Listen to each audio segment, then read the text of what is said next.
Hello guys, welcome back to my channel. So నా channel కొత్తగా చూసినైతే please subscribe చేసుకోండి. So ఇవాళ బ్లాగ్ ఏంటంటే, సో మా ఇంటి దగ్గర ఉన్న గల్లీ గణేష్కి నిమజ్జనం అనమాట. సో దానికి కావాల్సిన బ్యాండ్ సెటప్ వాళ్ళు అయితే వచ్చేసారనమాట. సో తర్వాత క్విక్గా స్టార్ట్ చేసేసారనమాట. ఎందుకంటే ఎక్కువసేపు ఎంజాయ్ చేయొచ్చు, లడ్డు వేలం 1 అయిపోయి గణేష్ని ట్రాలీకి ఎక్కించాక సో ఎక్కువసేపు ఎంజాయ్ చేయొచ్చు అని చెప్పేసి కొంచెం ఎర్లీగానే స్టార్ట్ చేసేసామన్నమాట. సో ఫస్ట్ చిన్న లడ్డు, తర్వాత పెద్ద laddu, next lucky draw laddu. So 3 వేలం వేసేసారు. సో ఇక్కడ జరిగిన మ్యాజిక్ ఏంటంటే, పెద్ద లడ్డు ఎవరైతే కొనుక్కున్నారో వాళ్ళకి లక్కీ డ్రా లడ్డు వచ్చిందనమాట. సో వేరే వాళ్ళకి చిన్న లడ్డు వచ్చింది. సో అదంతా అయిపోయాక పెద్ద గణేష్ని ట్రాలీలోకి ఎక్కించేశారు. తర్వాత చిన్న గణేష్లని పిల్లలకి తీసుకురమ్మని చెప్పారనమాట. సో వాళ్ళు హ్యాపీగా పట్టుకుంటూ వెళ్ళిపోయారు. లోపల చాలా సాడ్నెస్ ఉంది. 9 days అయిపోయింది, గణేష్ నిమజ్జనం అయిపోతే మళ్ళీ నెక్స్ట్ డే నుంచి మళ్ళీ 1 year వరకు వెయిట్ చేయాలి ఈ ఎంజాయ్మెంట్ కోసం అని చెప్పేసి వాళ్ళైతే చాలా ఫీల్ అయినారనమాట పిల్లలు.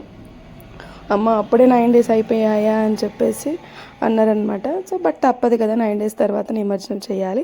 సో నేను చెప్పా, తను వాళ్ళ మమ్మీ దగ్గరికి వెళ్ళిపోతుంది గణేష్, మీరు మీ మమ్మీ దగ్గర ఉన్నట్టు తను కూడా వాళ్ళ మమ్మీ దగ్గరికి వెళ్ళిపోవాలి కదా అని చెప్పా. సో మా సాచిగాడు అయితే చాలా ఎంజాయ్ చేసిండు అనమాట. వాడు హ్యాపీనెస్ నెక్స్ట్ లెవెల్ ఇంకా. సో మళ్ళీ కిస్ చేస్తూ ఉన్నాడనమాట గణపయ్యకి. సో ఆ విధంగా వాడు ఎంజాయ్ చేస్తూ ఆ బ్యాండ్ సౌండ్లకి కొంచెం భయపడ్డాడు. సో ఫైనల్ సెటప్ ఈ బ్యాండ్ దగ్గర నాకు లైటింగ్ అయితే చాలా నచ్చింది. సో అసలు మస్తు అనిపించింది లైటింగ్. పాపం దాని వెనుక నిల్చున్న బ్యాక్గ్రౌండ్ వర్కర్స్ని అయితే హ్యాట్సప్ చెప్పాలి. సో వాళ్ళు అంతసేపు నిల్చొనే పట్టుకుంటూనే ఉండాలి అనమాట. సో ఆ లైటింగ్ పట్టుకోవడం కానీ, బ్యాండ్ వాళ్ళు కానీ, సో కంటిన్యూగా వీళ్ళ వర్క్ ఎఫర్ట్స్ని అయితే మెచ్చుకోవాలన్నమాట. So hours so almost 5 to 6 hours వీళ్ళు బ్యాండ్ కొడతానే ఉండాలి పాపం. సో మనం ఎంత మనీ పే చేసినా ఎండ్ ఆఫ్ ది డే వాళ్ళ ఎఫర్ట్స్కి అయితే మెచ్చుకోవాలి అనమాట. సో కంటిన్యూగా వాళ్ళు డ్రమ్స్ ప్లే చేస్తూనే ఉండాలి కాబట్టి. సో ఫైనల్గా మా గణేష్ ఇలా ట్రాలీలోకి వచ్చాక సో చాలా హ్యాపీగా అనిపించింది చూడడానికి. బట్ సాడ్నెస్ ఏంటంటే నెక్స్ట్ 1 year వరకు వెయిట్ చేయాలి అనమాట. సో ఈ విధంగా ట్రాలీలో ఎక్కించి స్లోగా స్టార్ట్ చేశారనమాట.